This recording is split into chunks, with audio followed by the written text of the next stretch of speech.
What have you to do with me, Jesus, Son of the Most High God? I beg you, do not torment me. Jesus then asked him, what is your name? Legion. For many demons entered him.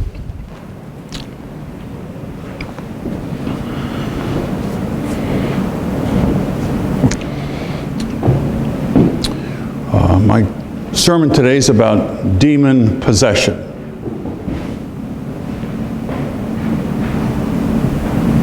What possesses us? What spirit possesses us? Now, this is not another rerun of The Exorcist, but we are all familiar with spirits who possess us.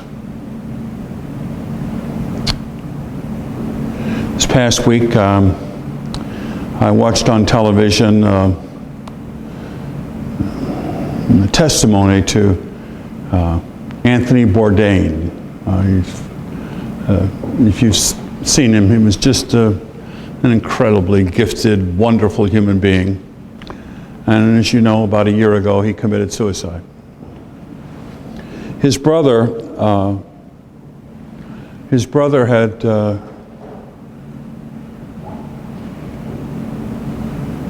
gotten on and said these things.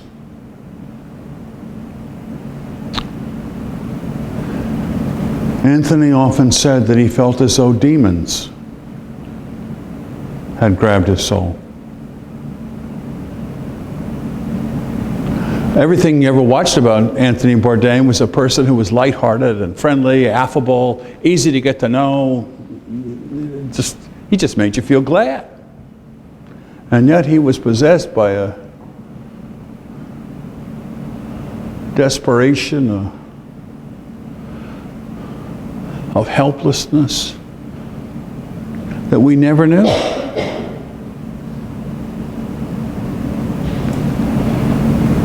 A spirit of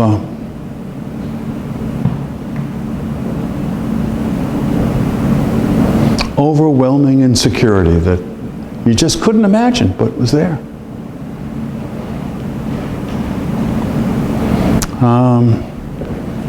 Some of us are former military and we're familiar with PTSD.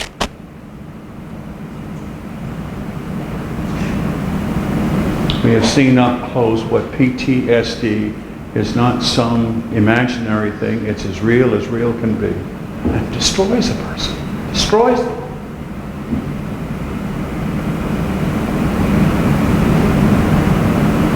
Years ago, at one of my assignments, there was an older fellow, about my age now, who was my usher, chief usher. And he was what you call, he was not the nicest person. If you didn't do it just right, he would let you know in a heartbeat. But a good guy, always there, but you know what I mean. A person who would be willing to tell you in a heartbeat what went wrong. Even so, he put up with me, and I sort of liked him. I remember I was called to his house and he was dying. And he wanted to talk to me.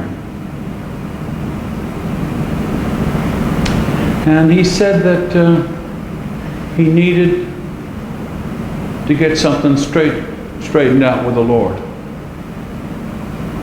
And he wanted to talk to me about it.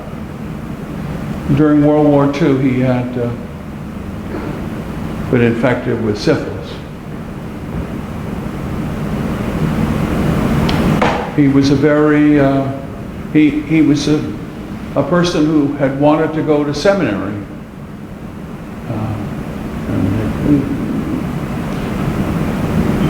And just lovely person. His wife was lovely. But all since then, when he came back from that war, he never said anything about that disease to anybody. No one. And the first time he'd ever spoken of the fact that he had caught syphilis was when he spoke to me on his deathbed. And I thought to myself what it must have been for this 22, 23-year-old for all those years to hide that. And what that did to him.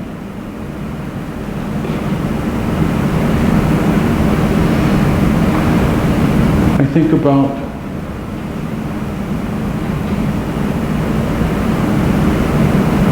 the story of the demons that possessed this man. Just it's horrible to even to hear about it. About him going from place to place and no home and no nothing, and just overwhelmed with this sense of being possessed.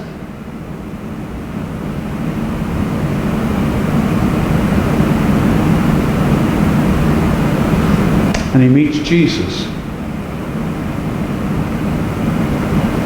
He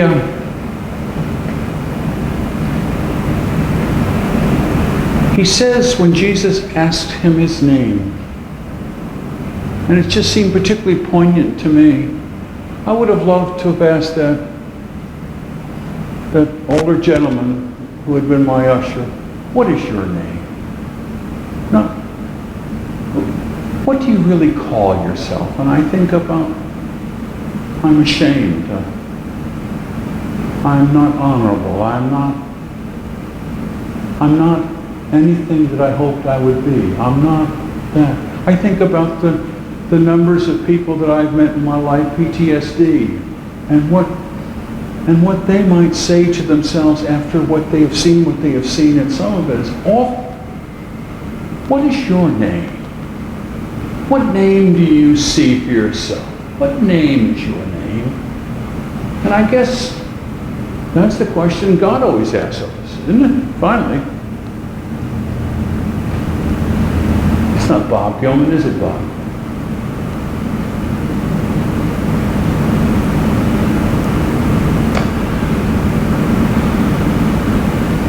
And then he says to him, Legion, which is a military term, as you may know. It means 10,000 in a Roman cohort, and that was usually what they sent into the villages to maintain order and to oversee and to make sure everyone followed. And therefore, the legion was the one that not only maintained order, but made sure it stuck. That made sure that it held on to your soul, that it made sure it held on to you. Legion, when he said legion, was not just that they were lots, but they were lots in the sense that they had grabbed his soul and held on for their life.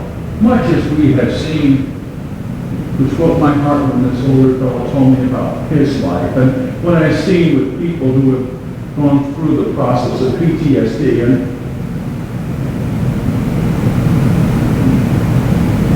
so many stories are floating back in my mind about people that I have known that have been grasped by these demons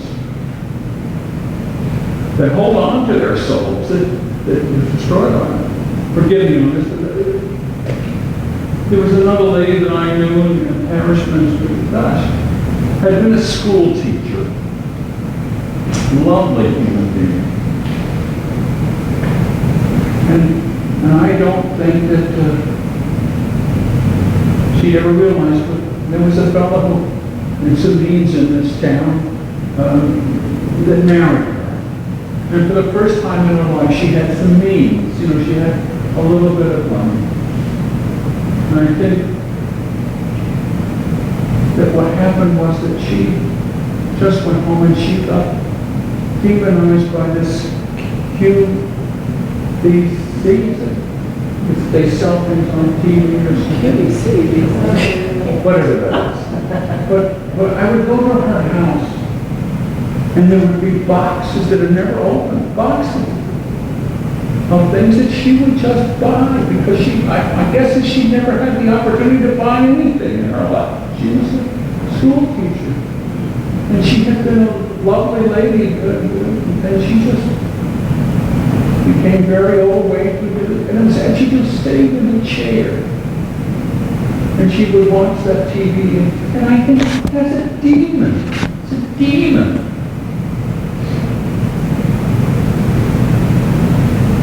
What's your name? Legion.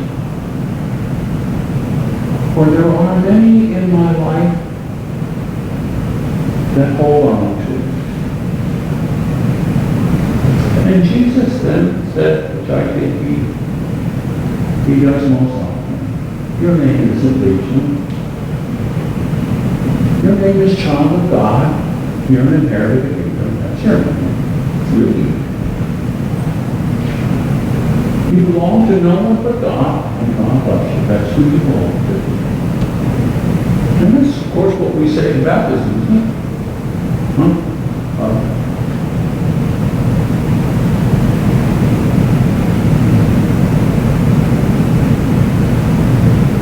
I don't know why it is in this world that we find ourselves so grasped by the power of the negative about who we aren't versus who we are.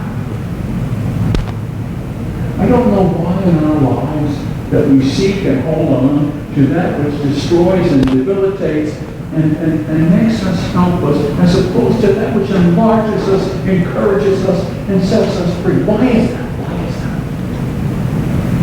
And I say that because I know what that power is like.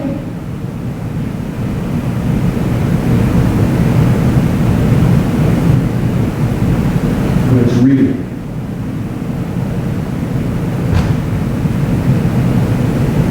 The story of this story is finally what God says to all of us. And sometimes to think about the business of the cross that's placed on our head. That's really the ultimate final truth of our life. Is it not? I mean, isn't it? I mean, finally.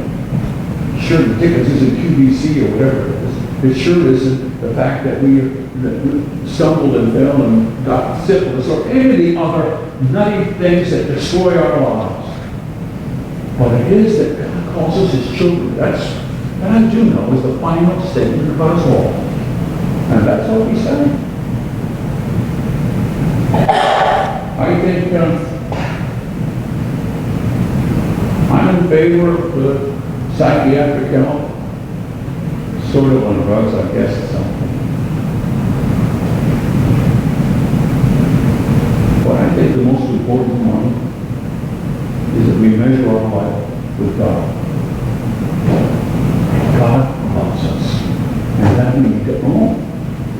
That we need to own more than anything else, no matter what we heard as a child, no matter what happened in our life, no matter what the failings are in our life that we point to and say, this is all I am. That is not the last statement. The last statement, you are a child of God, you are an inherit of the kingdom, rise up and pick up your bed and walk.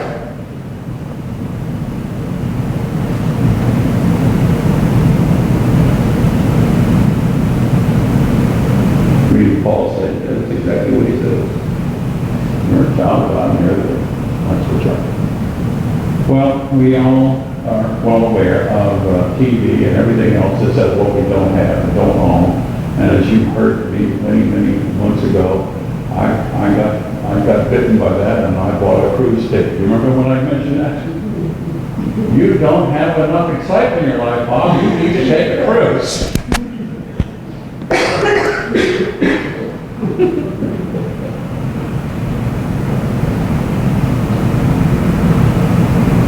I don't have enough excitement in my life.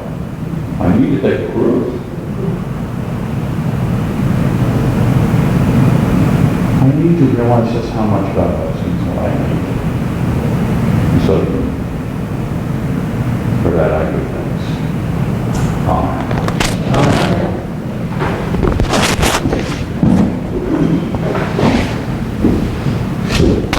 Our Nicene Creed is found on page 358.